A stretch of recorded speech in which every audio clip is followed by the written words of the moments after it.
Mga bossing, eto na naman tayo, kamuting kahoy. Magbibigay na naman po ako ng tips. Pag mga tangkay po yung ating tatanim, katulad na lang po ng napier, kamuting kahoy at tubo, pipiliin po natin yung murang tangkay. Murang stock po mga bossing. So ito, murang-mura nga po mga bossing. No? Ayun nga, nung first time kong nagbigay ng tips po mga bossing, na kung magtanim po tayo ng kamuting kahoy, pag mga tangkay po yung ating tatanim, dapat po ay murang stock ko talaga. So ito kamuting kahoy, murang stock po mga bossing. Ayun nga, pipistahan ako ng mga buzzer, plant journalist daw sila, biologist pa yung iba. Ang sabi, walang katotohanan, mali yung ginagawa ko, mali yung tinuturo ko, baliktad yung tinuturo ko, i-report daw po nila ako. Pero nung napatunayan ko na, binalikan ko na yung aking tinanim within, nag-count po ako ng 8 months, ayun po yung nag 14 million views yata ngayon. So yung time na yun na pinagpipistahan ako ng mga buzzers, ito lang po yung masasabi ko sa mga nagbasa akin noon mga bossing, na nag-aral pa po kayo, nagtatanim na ako. Nag-aaral pa po kayo, nagsasaing na ako. Nag-aaral pa kayo, nagkain ako ng aking mga tinatanim. Hindi pa kayo tapos mag-aral, ilang beses na rin po ako nakaani.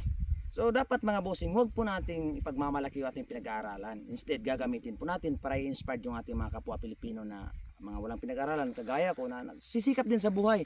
Hindi po masama yung tinuturo ko.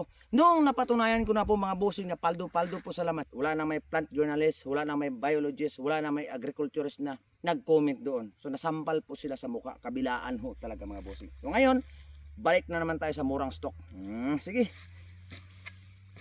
Wala akong magagawa kung ibabas pa rin po ako mga bossing, pero ay wala na tayong dapat patunayan pa. Ito nga, tinamaan na nga itong laman ng kamuting kahoy. Ang kamuting kahoy, ito po, ganyan po yung tanim natin ha. Titingnan ho natin na yung mata nandito po sa bandang itaas at ganyan po mga bossing, para yung labas niya dito sa labas.